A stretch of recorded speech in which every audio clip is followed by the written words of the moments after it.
Christmas has a smell, at least for me. Cinnamon, pine, a faint trace of vanilla cookies that always seemed to linger in the air long after the oven cooled. When my daughter was little, she used to say our house smelled like Christmas lived here. And every year since she moved out, I've tried to bring that scent back, even if it was only for the few days she visited. This year, I wanted it to be even more special. Anna used to call Christmas our reset button. No matter what happened throughout the year, the arguments, the stress, the problems, we always found our way back to each other over hot chocolate and soft music. And now that she was married, I feared those resets would become rarer or disappear entirely. So I planned something big, something unforgettable, something that would remind her of us, a trip, a warm, sunny Christmas for once.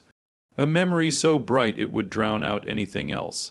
I spent $*17,000, money I absolutely did not have, but convinced myself I could manage with enough careful budgeting. I didn't tell Anna the amount. I didn't want her to feel guilty. I just wanted her to feel loved. The resort was breathtaking, the kind of place you only see in glossy travel magazines. The flights were first class because Mark's parents prefer comfort. I said yes to everything, every upgrade, every amenity. I even arranged a Christmas Eve dinner on the beach with lanterns, string lights, and a private violinist. I imagined the way Anna's face would glow in that golden light, the way she used to glow when she opened presents as a child. But as the days inched closer, something felt different. Subtle at first, just little things. Anna started visiting less often. Our conversations became shorter, lighter, thinner. Like she was afraid if she stayed too long, she'd say something she shouldn't. She'd glance at her phone constantly, tapping quick messages behind cupped hands. Once, I walked into the kitchen while she was sitting at the table. She jumped so hard her phone nearly slipped from her fingers. "Mom," she laughed nervously, "you scared me." But her smile didn't reach her eyes. Mark, usually loud and cheerful, was suddenly polite. Too polite. Artificial sweetener in human form, sweet, but wrong. He kept calling me Mrs. Harris, even after I reminded him 100 times to call me Nancy. It was like he was distancing himself brick by brick. His parents, who had always been standoffish but civil, now looked at me with soft, pitying expressions. The kind you'd give someone who didn't know they were standing in the rain. I tried to ignore it. I tried to tell myself I was imagining things. But the air in the room changed whenever I walked in. Conversations died, phones turned face down, smiles stiffened. Still, I pushed forward with my planning, determined to make this Christmas perfect. 3 nights before the trip, I texted Anna, "Don't forget to send me the final sizes for your swimwear. I want to pack your gifts." "Red Christmas *" she replied nearly an hour later. "Mom, I'm a bit busy right now, but I'll get it to you later." Later never came. 2 nights before the trip, I asked if she could come over so we could pack together, something we'd done every vacation since she was 10. She said she already packed with Mark. On Christmas Eve morning, I woke up before the sun. I was too excited to sleep. I brewed coffee, humming gently, imagining how the day would unfold. The flight wasn't until the afternoon, but I wanted everything perfect before they arrived so we could drive to the airport together. I dressed nicely, my soft winter sweater, the one Anna said made me look cozy and huggable. I even styled my hair with the curling iron that usually collected dust. I was pouring hot chocolate into a travel mug when the doorbell rang. My heart lifted. Maybe they wanted to surprise me with breakfast. Maybe they were excited too, but the moment I opened the door, that hope died. Mark stood there, his posture stiff, his eyes refusing to meet mine. Behind him were his parents, looking uncomfortable. And Anna, my daughter, was behind them all, not stepping forward, her hands buried deep in her coat pockets. "Hey, Mrs. Harris," Mark said quietly, "can we come in?" My stomach tightened, of course. What's going on? They walked in, and the silence wrapped around us like cold smoke. Anna finally lifted her eyes to mine, but there was guilt swimming in them, heavy, dark, already sinking. "Mom," she began, voice trembling slightly, We decided to go ahead early." I blinked, stunned. "Go ahead where?" "The airport," she whispered. I stared at her, waiting for the joke, waiting for the smile, waiting for the "just kidding" that never came. We didn't want to risk missing the flight. Mock added, clearing his throat as if reciting a script. "They said security lines were insane this morning. Without me." My voice cracked on the second word. Mark's mother stepped forward. "Dear, please don't take it personally." But I did, of course I did. Anna's eyes filled with tears she didn't let fall. "Mom, we figured you'd understand." "Understand what?" "Understand why my own daughter left me standing in a cold doorway on Christmas Eve while she took the trip I paid for." Before I could ask, before I could breathe, they turned, muttered hollow apologies, and left. Anna hesitated for half a second at the door, just long enough for my heart to hope she'd stay. But then she followed them. I stood there staring at the empty doorway long after their car disappeared. My suitcase sat by the couch, neatly packed. The hot chocolate grew cold on the counter. The house smelled like cinnamon and heartbreak. I sat on the couch, hands shaking, trying to understand what had just happened. But there was no understanding it, not yet. All I knew was this: Christmas wasn't mine anymore, and neither, it seemed, was my daughter. The silence after they left felt heavier than the air before a storm. Dense, pressurized, ready to crack. I sat on the couch, staring at the door, as though Anna might suddenly walk back through it. Breathless, confessing that it was a joke gone too far. That she'd never leave me behind, that she loved me too much to let anyone, especially Mark's family, treat me like an afterthought. But the door stayed shut. The only sound was the soft hum of the heater and the faint ticking of the old clock on the wall. I'd had that clock since before Anna was born. She used to sit in my lap and watch its pendulum swing, giggling when I pretended it was hypnotizing her. Now it was hypnotizing me, tick-tock, tick-tock, pacing out the longest hour of my life. Eventually, my shock shifted into something darker, something that felt like a tight fist curling slowly in my chest. Why did they leave early? Why avoid eye contact? Why did Anna look like she was confessing a crime? Questions swirled, tightening around me like vines until breathing felt difficult. I picked up my phone several times, wanting to text her, but my fingers wouldn't move. A message felt too small for a wound that was quickly becoming too big. Instead, I turned to the only thing I could control, logistics. The responsible part of me, the mother part of me, whispered that I should at least double-check the reservation details. Maybe they'd need help with the hotel check-in. Maybe the flights had an issue. Maybe I was clinging to a version of reality that no longer existed. I opened my laptop. The screen glowed softly in the dim living room. I signed into my travel bookings, my email, my account, my reservations that I had planned with more care than anything else in the past decade. At first, everything looked normal. Flights, confirmed. Hotel suite, confirmed. Excursions, confirmed. But then something caught my eye. In the shared folder I'd made for everyone, so they could access the itinerary, receipts, emergency contacts, and flight info, there was a new file. One I hadn't added, a PNG file, a screenshot. My heart picked up speed. I clicked on it. The image filled my screen, and with it, my world cracked open. It was a screenshot of a *** group chat ***, a WhatsApp chat named ***, Christmas trip planning no Nancy, ***, my name. In parentheses, excluded. I blinked, thinking it must be a mistake or a coincidence or something. Anything. But the names were unmistakably theirs. ***, Anna ***, Mark ***, Lisa Mark's mom ***, Asterisk asterisk. Greg Marks, Dad asterisk asterisk. My heart began to hammer so loudly I could hear it pounding in my ears. I clicked to zoom in. The most recent message was from Lisa just 2 days before. Asterisk asterisk Lisa. Asterisk asterisk honestly, I think it's best if Nancy just stays behind. She's sweet, but she's a asterisk downer asterisk. A downer. As if I were some unwanted chore, not the woman paying for their luxury Christmas vacation. My breath caught, but I kept reading. Asterisk asterisk Mark. Asterisk asterisk right. I mean, she's really anxious all the time. I don't want that energy on a trip we're supposed to enjoy. Energy, as if I were some kind of emotional pollutant.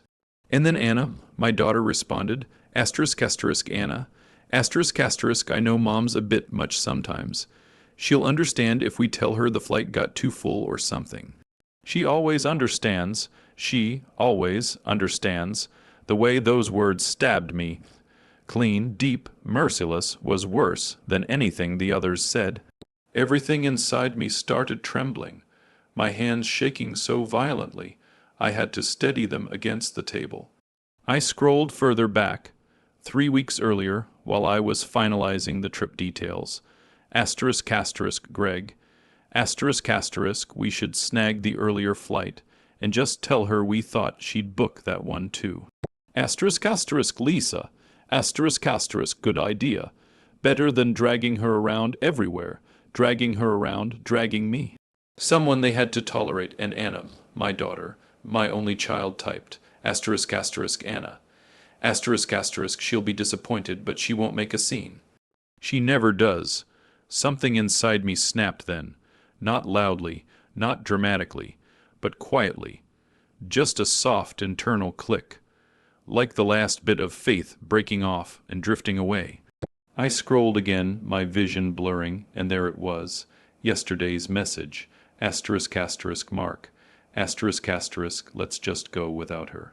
If she asks, we'll say we thought she already left or got stuck in traffic. Asterisk asterisk Anna. Asterisk asterisk okay, I'll handle her. Asterisk handle me. Asterisk like I was a problem. Like I was a burden. I sat motionless, the glow of the laptop painting my face in cold light. Clock continued ticking, each second a tiny stab. Then slowly, as if waking from anesthesia, I leaned back. For the first time in years, maybe decades, I didn't feel weak. I didn't feel like the mother who bent over backward for everyone. I didn't feel like the woman whose kindness was taken for granted. I didn't feel like the fool who paid for a trip to be abandoned. I felt steady, steady enough to act. My hands stopped shaking, my breathing calmed. A strange, unfamiliar clarity washed over me, cold, pure, and absolute. I opened the airline portal, logged in, pulled up the reservations, and looked at the cancel booking button. A tremor of doubt flickered briefly. Would this make me petty, vindictive, cruel? But then I remembered they had laughed at me. Excluded me, called me a downer, planned to lie to me, used my money, and left me alone on Christmas Eve.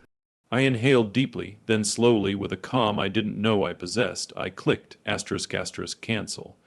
Asterisk asterisk a pop-up appeared, asterisk, are you sure? Asterisk I clicked asterisk asterisk, yes asterisk asterisk. All 4 first-class seats disappeared. I went to the hotel portal. Asterisk asterisk cancel. Asterisk asterisk the Christmas Eve lantern dinner. Asterisk asterisk cancel. Asterisk asterisk the dolphin excursion. Asterisk asterisk cancel. Asterisk asterisk the New Year's fireworks boat tour. Asterisk asterisk cancel. Asterisk asterisk one by one, every piece of the trip dissolved into nothing. When it was done, I closed the laptop and leaned back in the chair. The room was still quiet, but it felt different now, lighter, freer. They planned everything without me, every detail, every lie, but the one thing they forgot. Asterisk asterisk they used my money. My accounts, my reservations. Asterisk asterisk and I wasn't going to let them spend a single minute of that vacation without facing the consequences of their cruelty. I wiped the last of my tears, stood up, and walked to the window. Snow had started falling soft, gentle flakes drifting past the streetlight. For the first time that day I smiled, Christmas wasn't ruined. It was just recalibrated, and I had no idea yet just how satisfying the morning would be. I didn't remember falling asleep. One moment I was staring at the soft glow of the streetlight through my curtains, the snowfall turning everything outside into a watercolor painting. The next moment, I was waking up to the persistent vibration of my phone buzzing against the nightstick, and like it was possessed. The room was still dark, but a faint blue light seeped through the curtains, signaling dawn had begun its slow creep across the sky.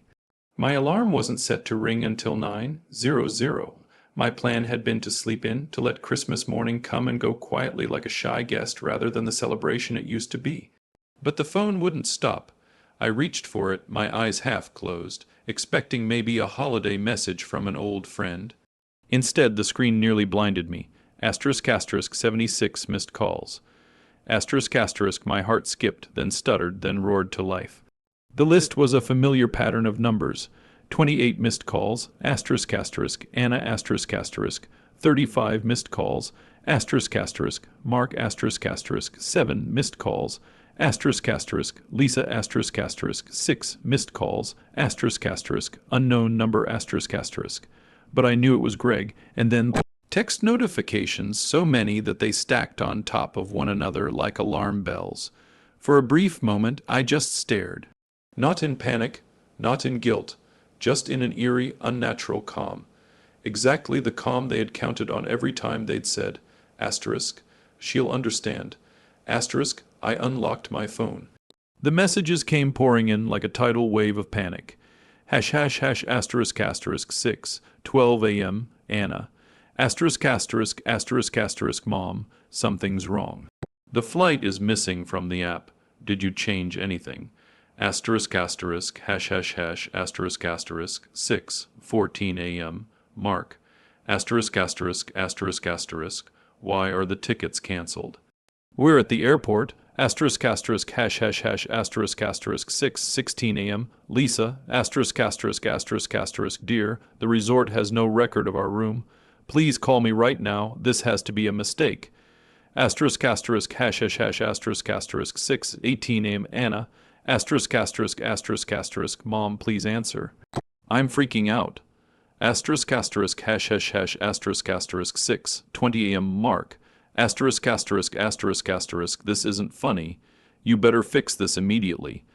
Asterisk asterisk hash hash hash asterisk asterisk 6, 23 a.m., Greg. Asterisk asterisk asterisk asterisk, you need to call the airline now. They're saying the booking was canceled by the account holder.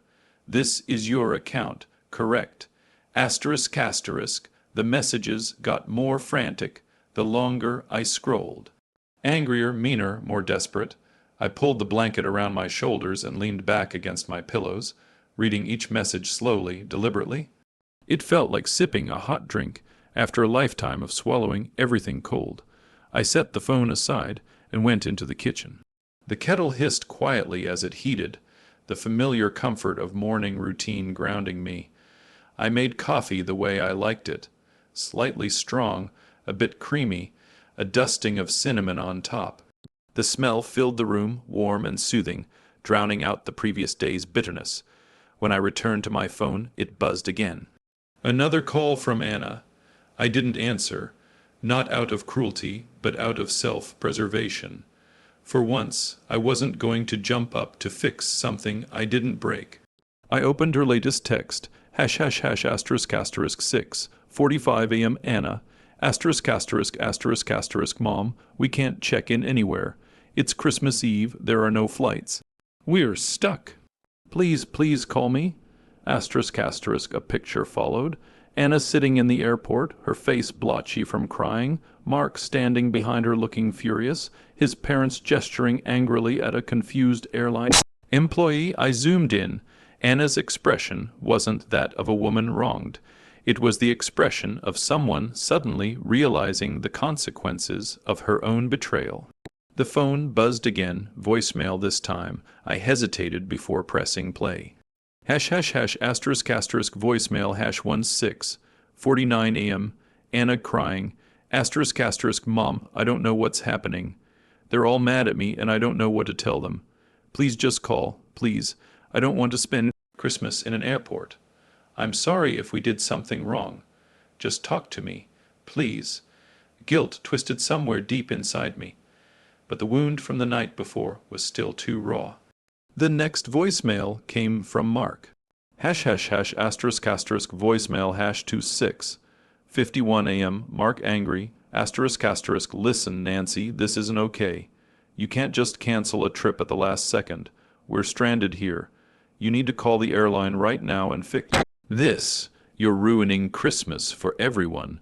I snorted softly into my coffee. Asterisk ruining Christmas. Asterisk funny. I could have sworn they ruined mine first. Another voicemail, Lisa. Hash hash hash asterisk asterisk voicemail hash 36. 53 a.m. Lisa dramatic sigh. Asterisk asterisk Nancy. I don't know what kind of misunderstanding this is, but this isn't the mature way to handle it. Families talk things out. Please call me back. I almost choked. Asterisk asterisk families. Asterisk asterisk they hadn't treated me like family at all. Then came one more voicemail, quieter, broken. Hash hash hash asterisk asterisk voicemail hash 4700 a.m. Anna whispering. Asterisk asterisk mom. I know you saw everything. I know you found the chat. Please please talk to me. I'm sorry. I didn't think it through. I'm so ashamed. This one stung. I won't pretend it didn't. But pain isn't a switch you can turn off with an apology whispered through a phone. I set the phone down and wrapped my hands around my warm mug, staring at the lightening sky outside my window. The world was quiet, soft, beautiful, and for once, the chaos wasn't mine to fix. I let out a long breath I didn't know I'd been holding for years. They were stranded, not because of me, but because of choices they made behind my back, choices they never thought I'd find out about. I sipped my coffee slowly, letting the calm settle into my bones. The phone buzzed again, another flurry of texts. But I didn't pick it up, not immediately, not urgently, not like the old me would have.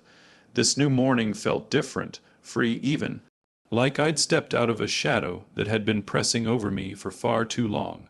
My kitchen felt bigger. My breath felt easier. My heart, though bruised, felt strangely whole. Sometimes healing doesn't come with forgiveness. Sometimes it comes with the simple act of asterisk asterisk, not answering asterisk asterisk. And so at 7:00 a.m., with asterisk asterisk 76 missed calls asterisk asterisk echoing in the background, I stood by the window and watched the sun rise, painting the snow in gold. For the first time in a long time, I didn't feel alone.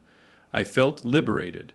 The rest of Christmas Eve passed in a hush of soft snow and slower breaths. There was no chaos in my house, no frantic running to catch a plane, no rushing back for a forgotten gift. Just quiet I hadn't felt in years. My phone, however, was anything but quiet. The calls kept coming, vibrations skittering across the table every few minutes, but the noise didn't reach me. The storm wasn't mine to weather anymore. I had stood in that storm alone for too long. This time, they could stand in the wind they created. In the afternoon, I went out for a walk. The snow had settled thick on the ground, muffling everything beneath it. The air was cold but crisp, like it was scrubbing something old and heavy out of my lungs with every breath. By the time I returned home, the calls had finally stopped. Silence, blessed silence. I made myself a simple dinner, lit a candle, and watched a movie Anna and I used to watch every Christmas. I didn't cry, I didn't crumble, I just existed, and for the first time in a long time that felt like enough. Hash hash asterisk asterisk, the knock that broke the quiet asterisk asterisk, it wasn't until the morning of December 26th that the quiet was broken. Not by a call, but by a knock. A soft, hesitant tapped. Tap, I froze. No one ever just stopped by. The only person who knocked with that fragile little rhythm was Anna when she was feeling guilty. My stomach twisted, but my heart didn't leap the way it used to. Something inside me remained still, like a lake that had finally settled after a storm. I opened the door. Anna stood there, her cheeks red from the cold, eyes swollen from crying. She looked smaller somehow, not physically, but in spirit. Like the weight of the last 2 days had carved pieces out of her that she didn't know how to fill again. "Hi, Mom," she whispered. I stepped aside silently, letting her in. She stood in the hallway for a long moment, twisting her gloves in her hands like a child caught stealing cookies. Her gaze flicked to the suitcase by the door, the one I never got to use. Her voice cracked. "Mom, I'm so sorry." I didn't rush to hug her. I didn't soften. I simply walked to the living room and sat down. She followed, folding into the chair across from me, like she was bracing for impact. Hash asterisk asterisk. I didn't know it would go that far. Asterisk asterisk, she started talking, fast at first, then slower as the weight of her words pulled her down. "I didn't know they were going to leave you like that. I thought we'd meet at the airport later. Mark said it was better if we avoided traveling as a big group. His parents didn't want." Her voice broke. "I didn't think it would go that far. I didn't think they'd actually go without you. I didn't think—" I held up a hand. "Anna, stop." She did, immediately. I chose my words carefully, not out of kindness, but out of clarity. "You didn't think, or you didn't care." Her face crumpled. "I care, Mom, I do. I cared so much I didn't want to argue with them. I didn't want to be the problem. And instead," I said softly, "you made me the problem." She choked back a sob. I know. I'm so ashamed." I nodded slowly. "Good." She blinked, stunned. She'd expected comfort. She'd expected me to soothe her guilt, the way I always had. But I wasn't that woman anymore. "Anna," I said gently, "I found the chat, the one without me." She paled. "You saw all of it?" "Yes, every word." Her breath hitched. She covered her face with trembling hands. "I hate myself for that. I don't know why I went along with it. I should never have." "You shouldn't have." I agreed. "But you did." The silence that followed wasn't angry. It was honest. She dropped her hands. "Can we fix this?" I looked at her for a long moment. "I don't know," I said. "Not today, maybe not soon, maybe not ever. That depends on the work you do, not the apologies you give." Her eyes filled again, but this time she didn't cry. She nodded slowly, accepting the truth without running from it. "I want to make it right," she whispered. "I'll do whatever it takes. We'll see," I said gently. "But right now, I need space, and you need to learn what it means to choose me when it matters, not after everything falls apart." She swallowed hard, then nodded, then stood to leave. Before she walked out, she turned back and said something so soft I almost missed it. "I love you, Mom. I never stopped." "I know," I replied. "But love without respect isn't love. Not really." She left with tears in her eyes, but not the helpless tears from yesterday. These were heavy, sincere, necessary. And for once, I didn't chase after her. Asterisk asterisk, the block button asterisk asterisk, after she left. I sat on the couch and opened my phone. Dozens of messages from Mark, even more from his parents, some angry, some demanding, some pretending to be polite, some dripping with entitlement. I blocked every single one of them, not out of pettiness, but out of preservation. Toxic people don't get second chances simply because they're tied to someone you love. Family is choice, not obligation. And I chose peace. Asterisk asterisk, a New Year's beginning asterisk asterisk a few days later. On New Year's Eve, I did something I never expected. I booked myself a getaway, a small, quiet cabin near the ocean. Nothing fancy, nothing expensive, just mine. I arrived on New Year's morning. The air smelled like salt and pine. Waves crashed in the distance, steady and reassuring, like a heartbeat I didn't know I'd been missing.